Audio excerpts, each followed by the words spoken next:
Giacomo Girolamo Casanova n'avait que 15 ans lorsqu'il commit sa première véritable bêtise d'adulte.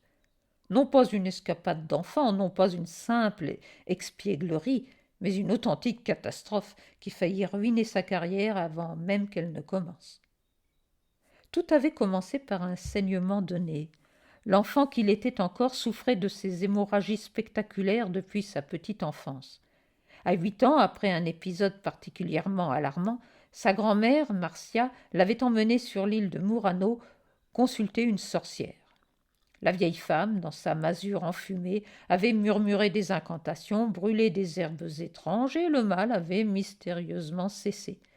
Giacomo en avait gardé une fascination durable pour l'occulte et les mystères, mais aussi une tendance fâcheuse à croire qu'il pouvait tout résoudre par l'audace et un peu de théâtre.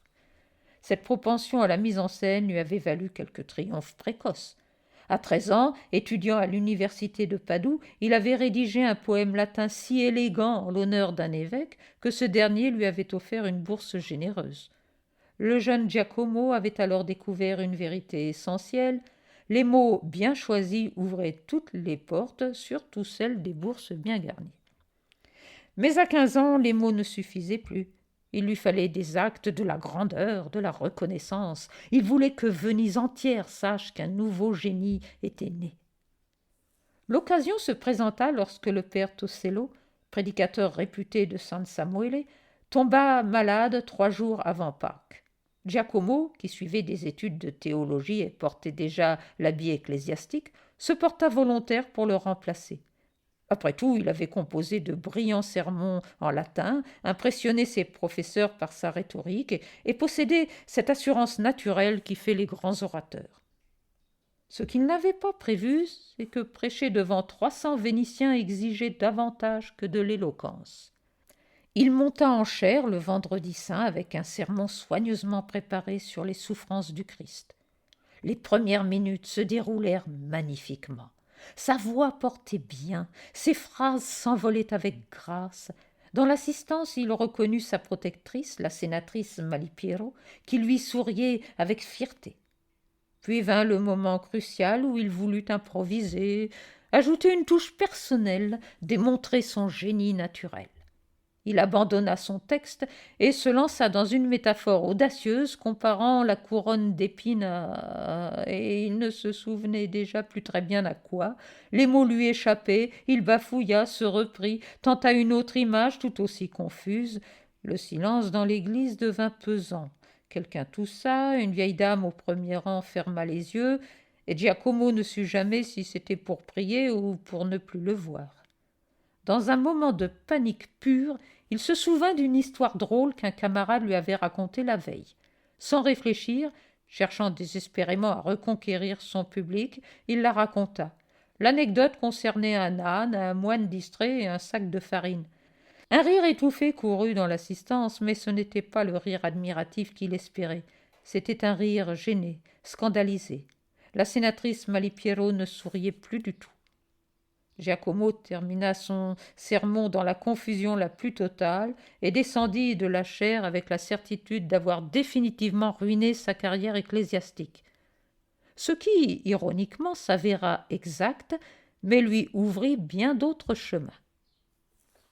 Le sénateur Malipiero, mari de sa protectrice et amateur éclairé, le convoqua le lendemain. Giacomo s'attendait à une réprimande. Il reçut une leçon de vie. Vous avez du talent, jeune homme, commença le vieux patricien en servant lui-même le vin dans son cabinet tapissé de livres. Mais le talent sans jugement est comme une gondole sans gouvernail. Elle va vite, certes, mais dans n'importe quelle direction. Giacomo, mortifié, fixait ses chaussures. Regardez-moi, ordonna le sénateur. Votre erreur n'est pas d'avoir mal parlé. Votre erreur est d'avoir cru que briller était plus important que servir votre sujet. Vous vouliez qu'on vous admire. Les grands hommes veulent qu'on admire leur cause. Il marqua une pause, puis sourit avec une ironie bienveillante. Cela dit, l'histoire de l'âne était assez amusante, simplement mal placée. Cette conversation marqua un tournant. Giacomo comprit qu'il avait jusqu'alors joué un rôle sans vraiment le vivre. Il avait revêtu l'habit du prêtre comme un costume de carnaval, étudié la théologie comme on apprend un texte de théâtre, mais sans jamais s'interroger sur ce qu'il voulait vraiment devenir. Quelques mois plus tard, chassé du séminaire après une aventure galante avec la fille d'un cordonnier, il avait alors 16 ans et découvrait que les femmes trouvaient son assurance charmante, Giacomo se retrouva à jouer du violon dans un orchestre pour survivre. Il n'était pas un virtuose, loin de là, mais il était ponctuel, présentable et surtout capable de lire parfaitement les partitions. Un soir, au théâtre San Mosè, le premier violon tomba ivre avant le spectacle. Le directeur, désespéré, supplia Giacomo de prendre sa place. « Je ne peux pas jouer ces parties, protesta le jeune homme, c'est bien trop difficile. »« Faites semblant, répondit le directeur. Bougez votre archet en suivant les autres, le public n'y verra que du feu. » Giacomo suivit ce conseil discutable. Il mima brillamment les passages impossibles, joua réellement les parties simples et mit tant de passion dans ses mouvements que plusieurs spectateurs le complimentèrent à la fin. Une dame lui glissa même une invitation à souper. Cette soirée lui enseigna une autre vérité fondamentale. L'apparence de la maîtrise était parfois aussi efficace que la maîtrise elle-même.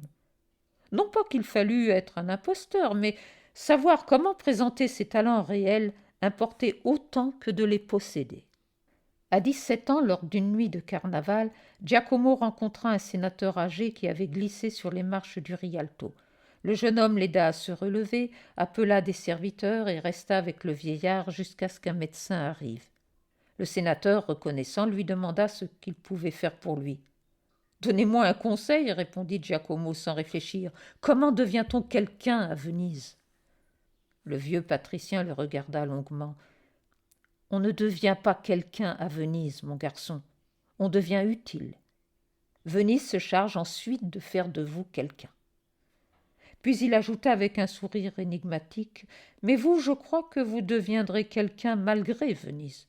C'est à la fois votre force et votre danger. » Ces paroles se révélèrent prophétiques, car Giacomo Casanova n'apprit jamais vraiment à être simplement utile.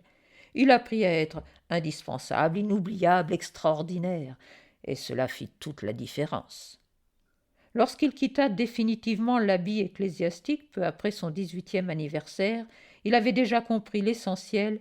La vie n'était pas une carrière à suivre, mais une aventure à inventer.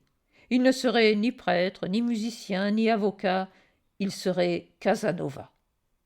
Seulement voilà, il ne savait pas encore que devenir Casanova était un métier à plein temps et que la sérénissime République ne voyait pas toujours cette profession d'un bon œil. Mais cela, c'est une autre histoire, celle des mémoires qu'il commencera à écrire quelques années plus tard, après avoir connu la gloire, l'exil et une certaine cellule sous les toits du palais des Doges dont il ne soupçonnait même pas encore l'existence. Pour l'instant, à 18 ans, avec 3 sequins en poche et une confiance infinie en sa bonne étoile, Giacomo Casanova regardait Venise s'étendre devant lui comme une promesse infinie. Il avait enfin compris qui il voulait être. Le monde n'avait qu'à s'adapter. Puisque tu es là, abonne-toi, donne-moi un like, commente. Merci.